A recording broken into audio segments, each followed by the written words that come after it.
Trae. Come on, it's the day with Trae. Trae, with Trae. With Trae. Come on, it's the day with Trae.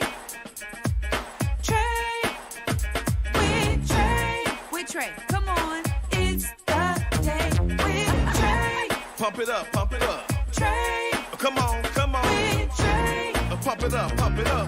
It's the day with Trae. This is the day to gain inspiration, to make a positive change in the nation. We're inviting you to partake in conversation, to raise your vibration. It's the day that we will all celebrate all of our peeps that make this thing elevate. Watch the negative fade away, cause it's the day with Trae.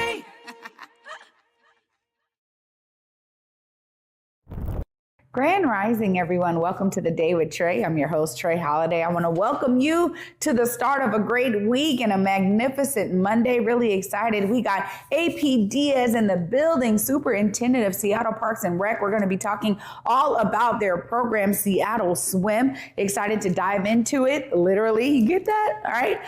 Also, really excited to have Dr. Georgia McDade in the building, one of the co-founders of the African American Writers Alliance. We're going to be talking all about their upcoming Genius Conference, and I'm excited to talk with her later on in the show. But y'all know it is the top of the show right now, so it's a perfect time to tag and share this stream right here. You are participating in our growth here on the Day with Trae. Thank you so much for that. Go ahead and tag and share this stream with folks who you feel could benefit from a daily dose of dopeness right here on the Day with Trae. If you can't watch our TV show, we definitely have you covered because you can listen to us anywhere you find your favorite podcast. Just search Converge Media Network and the Day with Trae. You'll find me on whichever platform is your favorite, y'all. There's like 200 of them. So whichever one you love already, just go ahead and search that one and you'll find us there. Well, I just want to get going here because it's exciting. So up next, we got AP Diaz in the building, learning all about Seattle Swim. I need to hear more. What's up, AP? How are you? Hey, Trae, how are you? Thank you so much for having me here today. Yeah, thanks for coming through. And you know, this is really exciting because anytime we got folks from the city, I know we're getting the details that we need to share with community. And before we dive into the program, I'd love to ask about you and your background. What got you into the role of Superintendent of Seattle Parks? Thank you so much. You know, I love parks. I think that parks and recreation is just a great way to connect with community. It's the place where people come together. Parks are often people's backyards and spaces and living rooms, and it's the site of so many gatherings and wonderful things. And I just love the health and wellness and the benefits it provides. And so for me, being able to lead such a wonderful park system here in Seattle is really a dream come true. Yeah, well, I mean, I think across the country, you know, we talk about the Evergreen State and the Emerald City, all these things, right? Just really are showcasing our luscious greenery throughout the state. But obviously, Seattle is the biggest known city of Washington State. So there's a lot of eyes on our parks. So I'm glad that you have that passion and love for parks in the role that you're doing. Now, this is kind of exciting, too, because I think anytime we have a program that can be geared toward folks learning, let's dive into this. Seattle Swim, what's it all about? You know, really what it is looking at our city, and our city is so magnificent for all the reasons you just said, but at the end of the day, we're a city of water. You look at the map, there's water to the left, to the right, to the front, to the back. Still today in 2024, the disproportionate amount of drownings are occurring among our Black and brown communities. This is unacceptable. Swimming is a life skill, not something that should be a nice to have or a can I afford it for my kids. It's something we have a duty to teach each person how to do. And I've heard so many heart-wrenching stories about kids, even today, that are going on a boating trip, going to someone's house, falling into a pool, and they're dying. We have kids that are dying today. And so we have to stop this trend. And what my research has showed me is that this lack of swimming sometimes becomes generational. And what I mean is that some of the things that new parents love to do when they have kids is to sign up for a mommy and me or a daddy and me class. They go to the pool, it's bonding, it's fun, and that's the beginning of a swim journey. But for many people, if you've never even learned how to swim, the water is a fearful thing. And some people can't even put their foot in the water. So they're missing out on that experience and then not able to teach their children how to swim and oftentimes lack resources or access to pools. And so Swim Seattle is all about removing barriers and teaching every single child in this city to know how to swim. Well, this is really important, not only because of the disproportionate rates that we're experiencing when it comes to folks knowing how to swim, but you are right. I mean, we are surrounded by water, and I think there's something that we really have to break the myth on around, hey, well, as long as I have a life jacket, well, as long as this or that, there's a need for you to fundamentally understand how to protect yourself around bodies of water in a way that really starts to limit these drownings that we're experiencing here throughout our state. So I really appreciate that kind of intentionality that Parks is having. What type of ways are y'all utilizing to make sure community is aware of this program? So we're trying to get the word out as much as possible, and we hope to grow this program. Right now, it's based on scholarships, and our goal is to make it free for everyone. Right now, our capacity is limited, so we're trying to outreach as many communities as we can, get the information out, especially in the summer when our pools are open for summer season, getting families in to sign up for swim lessons. I've also learned that there are two types of swimming skills you need to know. There's ocean swimming, pool swimming, and lake swimming. Yeah. And all of them require a unique skill set, and that's what we want to teach the kids. And you mentioned something too. Kids are adventurous, which they should be. Kids love to have opportunities, and sometimes they think, well, I can do it if I just have that jacket on, or I'll be okay. I still remember a story. I'm Latino, I'm Mexican American. I had a cousin named Steven who went away on a family trip with some neighbors, went camping, and Steven never came back because he fell in a lake and he drowned. I can't tell you how many people I've met still today. If I'm talking to someone from a Black or brown community, it is likely they have a Steven story. They know someone in their family that has drowned, even today in 2024. And that's what we're trying to stop, is preventing those drownings by offering these free swim lessons and encouraging as many people as possible to come out. And then I have a message too for any companies or sponsors in this city. If you have a story like that and you want to teach a child how to swim and can fund this program, we would love to have your partnership. Yeah, this is important too, but it's also a great opportunity for folks to get engaged and get involved. And I think it's just as much of a niche a bit where it's like, oh, wait, now that makes total sense. I can spend some dollars there. I can spend some time or energy there. And you actually understand the benefit of your energy or input, right? Exactly. And some things are really broad, and sometimes you don't really know, like when you're donating or when you're trying to figure out, right? You don't really know where it goes. But to have a very strong, direct link to real results by producing more and more folks who know how to handle these different bodies of water, but also, you're pouring into an effort that really is benefiting those who sometimes we know in Black and brown communities have been left behind and have been marginalized, right? So this is really important to have this kind of target. Also, I just want to say, when you talk about having different skill sets for different bodies of water, that is something that is not known to folks. Right. So they think if I can swim in a chlorine safe pool, right, I'm good in all bodies of water. But that's not true, right? It's not true. And, I didn't know that myself. I'm new to this area and learning again about all the lakes and the sound and the channels and the currents. You're right. There's this myth and perception, well, if I know how to swim a little bit, I should be okay. And again, the amount of drownings that we're having in Lake Washington, we had some last summer. What's really sad too is sometimes when we're talking about this generational problem is that I've read and heard these stories, and I'm sure your listeners have too. It's, grandma might be taking care of watching the kids, and a kid falls into a pool or to a body of water. Well, what's your first reaction? Of course, like a parent, a grandparent, you're just going to jump in without even thinking to save that person.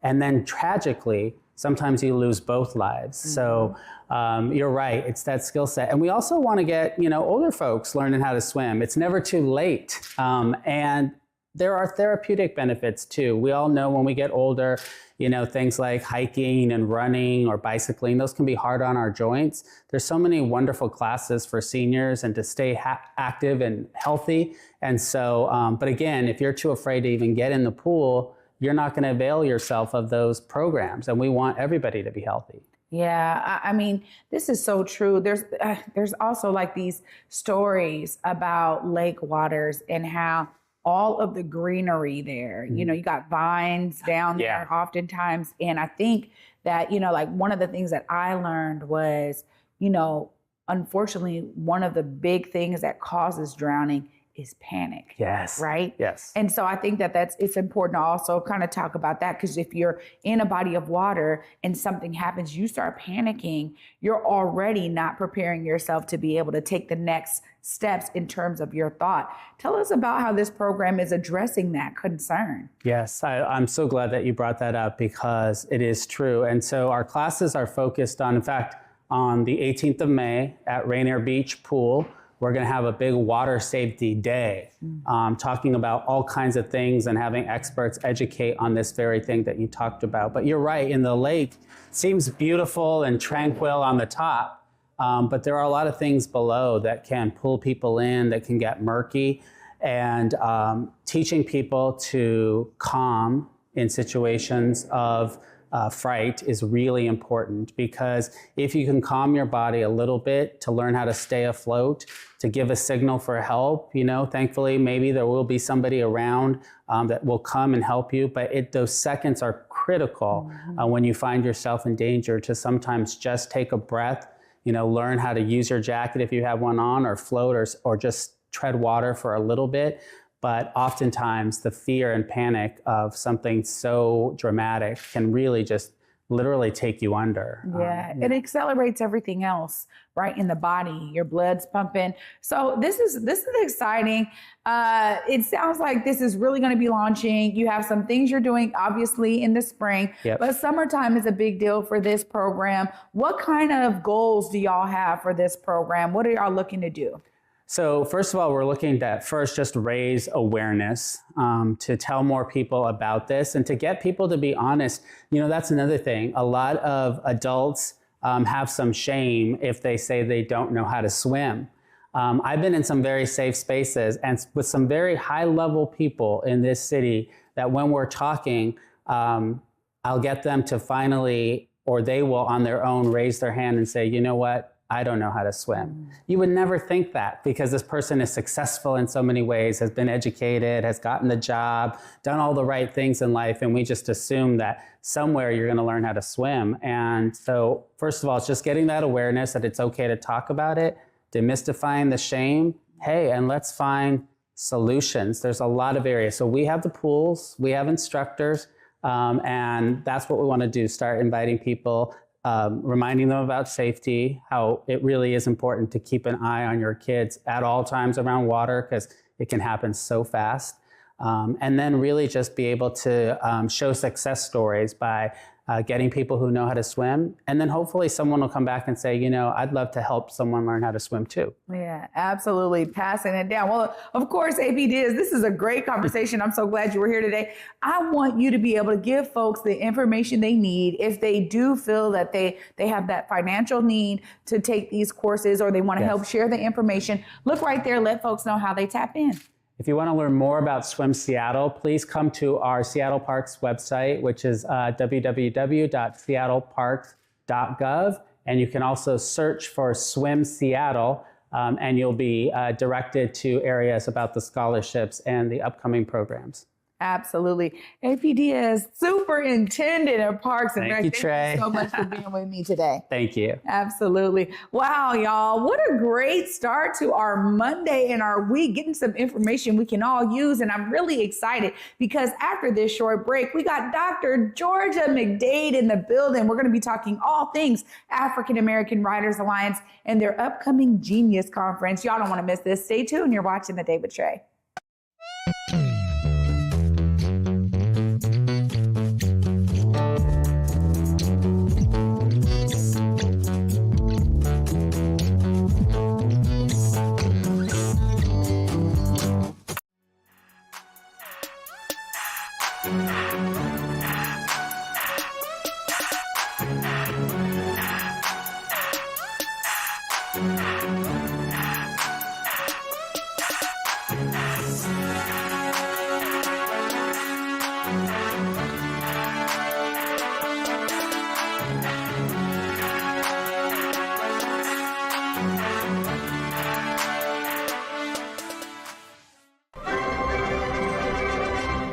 Looking for laughs?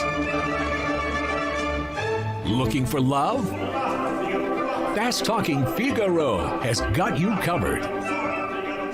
Toe-tapping melodies, lively staging, and colorful costumes. Don't miss The Barber of Seville, May 4th through 19th at McCall Hall. Tickets at seattleopera.org.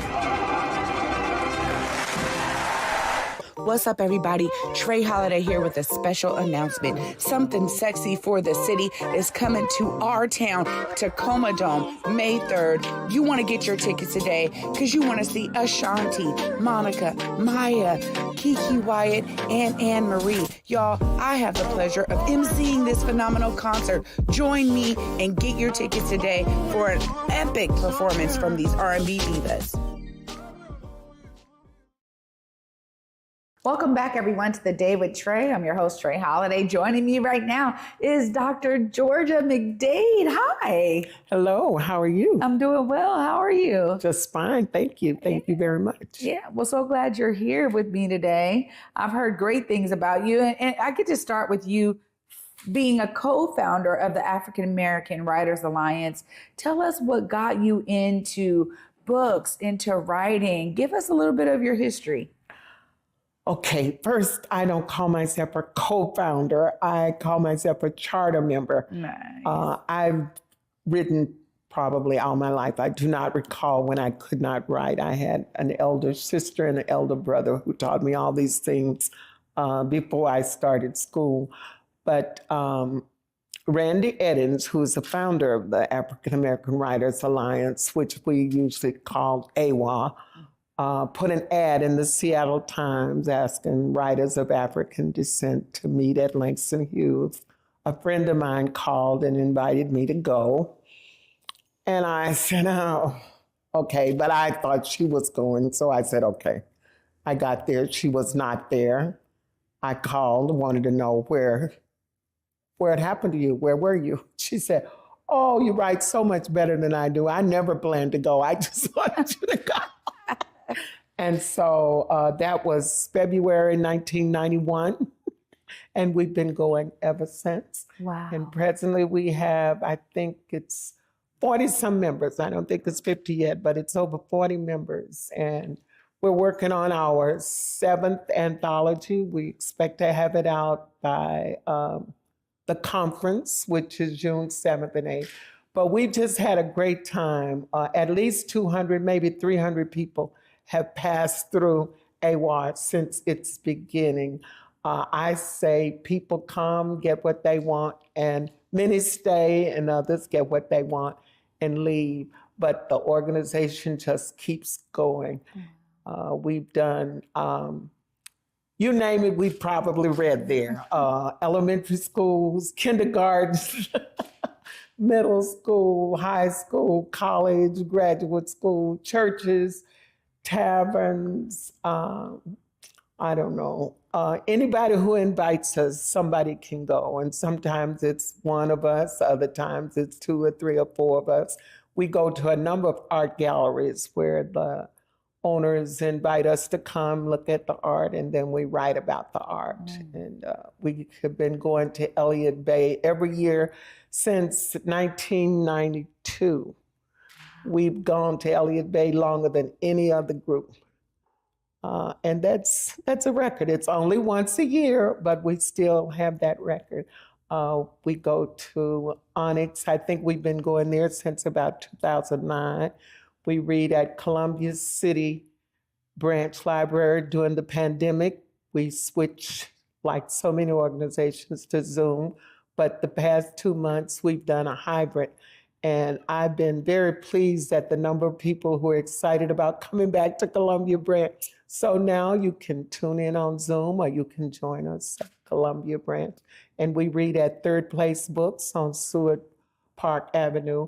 And then there are a number of other places in between. We're working. We have a number of partners. We do a number of programs, different places. This is phenomenal because, I mean, you just gave us such a great synopsis of all the things that African American Writers Alliance, AWA, really is doing, not only to stay plugged into community, but also you're there as a beacon for other writers. And so I want to talk about how, folks come in, when you were talking about folks coming in and getting what they need. I mean, this is really a space to kind of hone in on the ideas you may have about a book or, poetry or whatever else, and really get guidance. Tell us about that kind of mentorship that y'all offer as well.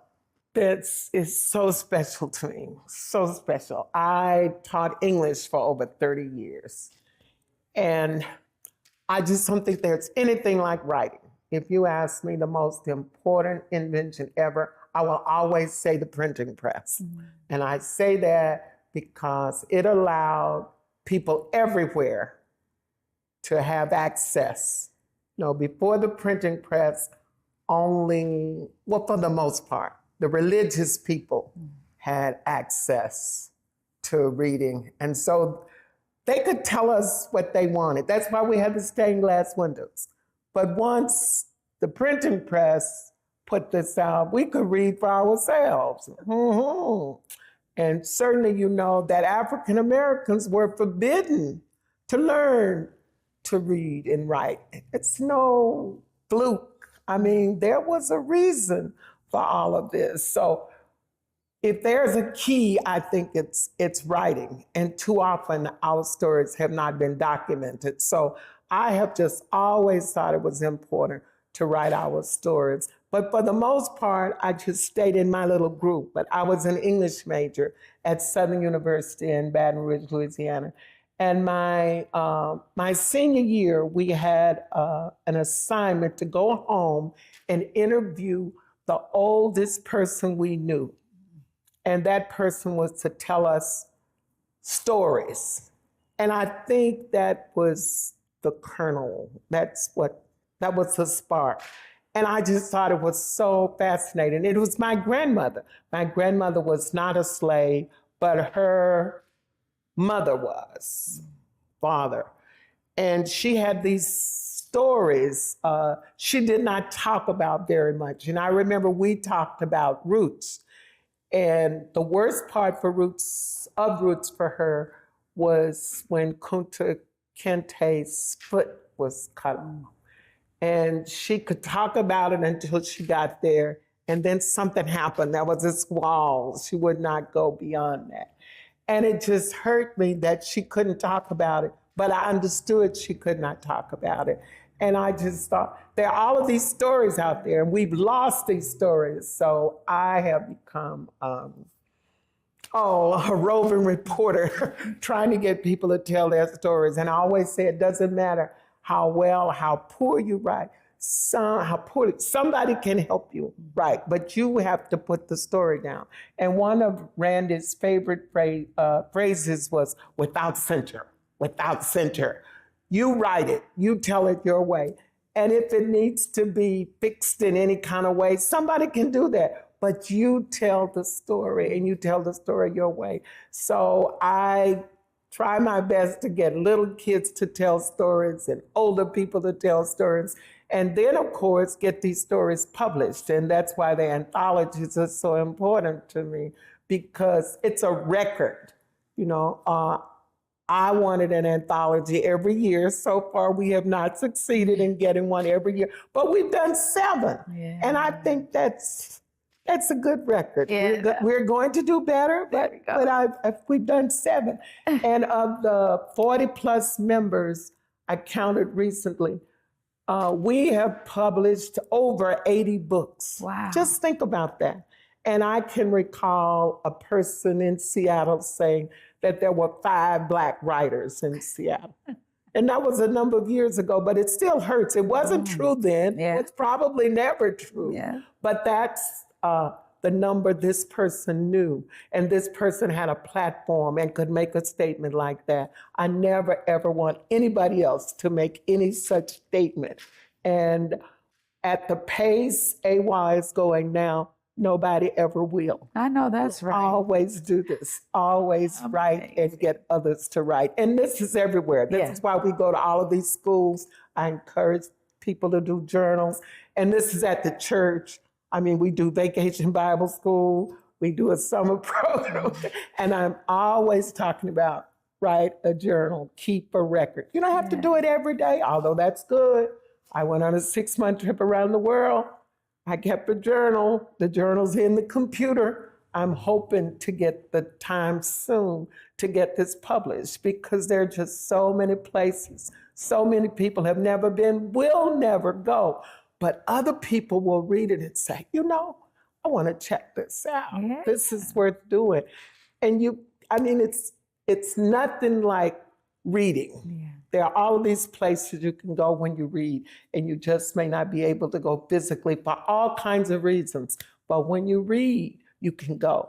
I love to say that reading broadens, sharpens, deepens our awareness of life. And if there's something the world needs, it's to have our awareness sharpened.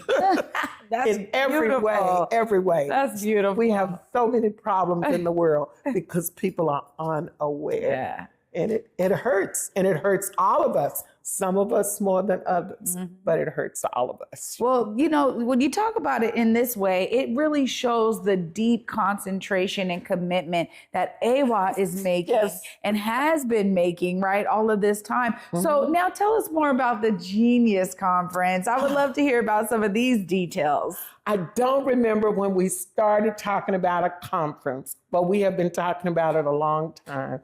And last year, we were the recipients of a wonderful grant from the Boeing Employees Credit Union. And with that money, we thought, aha, this can be the beginning.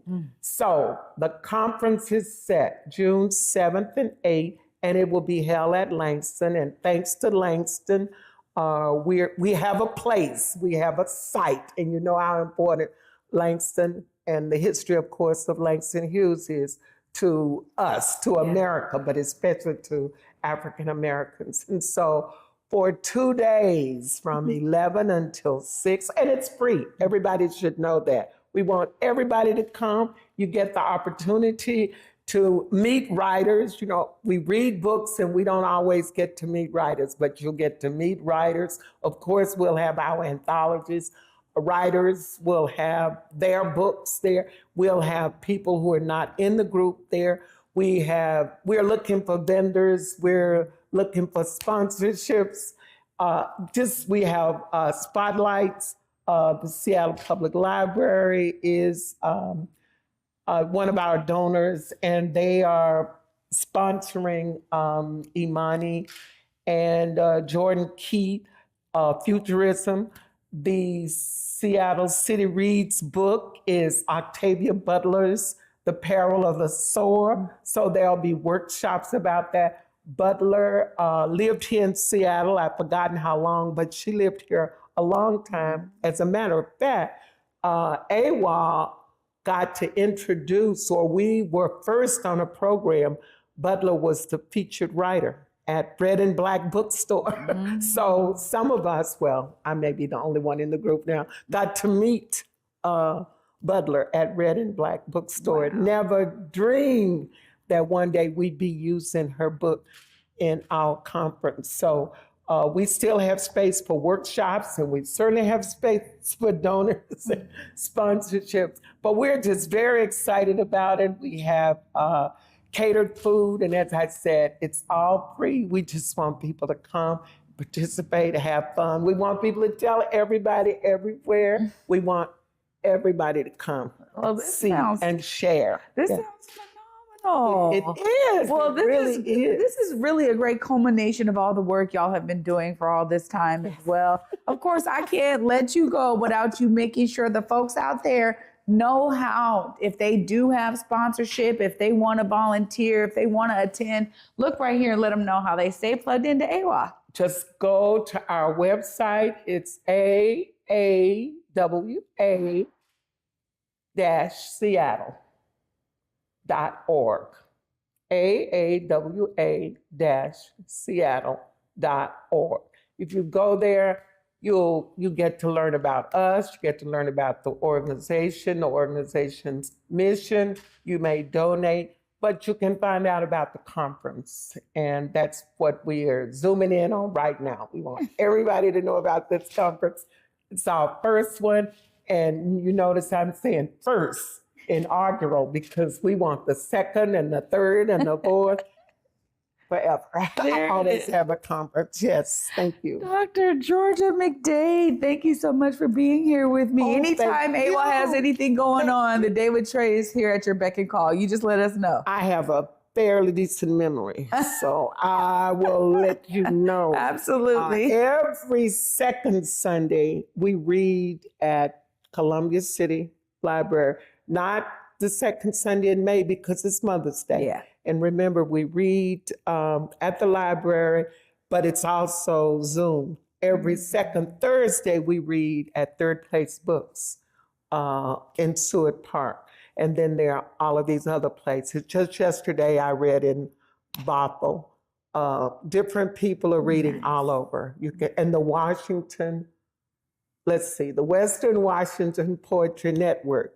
If you go to their site, you can find reading 7 days a week. Wow. Yeah. So busy. Much. Nice and good readings all over the place. Thank Everywhere. Poetry, writing, not just poetry. Writing can save your life. There you go. Save your life. Dr. Georgia McDade, thank you so much. It's been a pure pleasure having you with me today. Thank you for inviting us. Absolutely.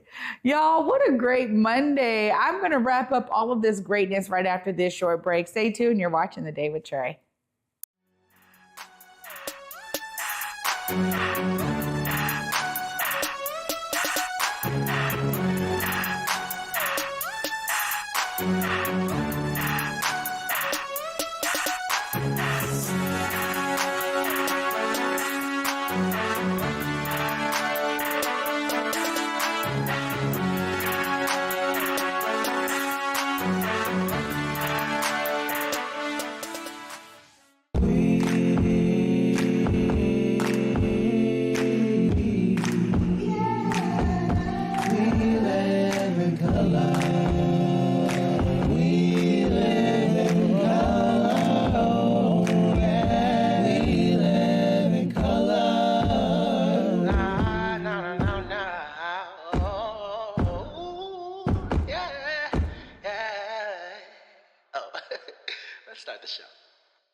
Looking for laughs? Looking for love? Fast Talking Figaro has got you covered. Toe-tapping melodies, lively staging, and colorful costumes. Don't miss The Barber of Seville, May 4th through 19th at McCall Hall. Tickets at seattleopera.org.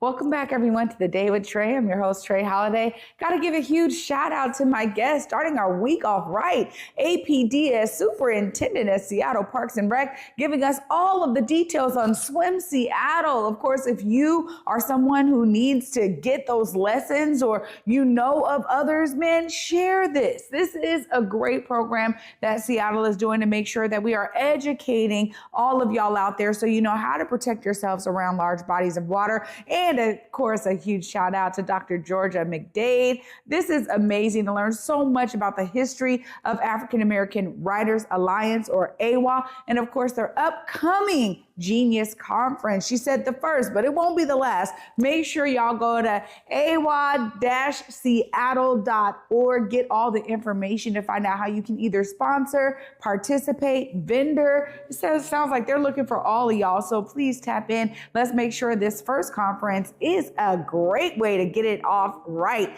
But also, y'all, I just want to thank you for joining me at the beginning of the week. You know, we're going to continue bringing y'all great guests throughout the week right here on The Day with Trae. And you know, y'all, for me, I want you to be inspired always. Be inspired by those who are on The Day with Trae, because you too can find your way to be a part of the solution as they're showing you that they are, right? Well, I want to bring you some more inspiration tomorrow. And until then, at 11 a.m., y'all, peace.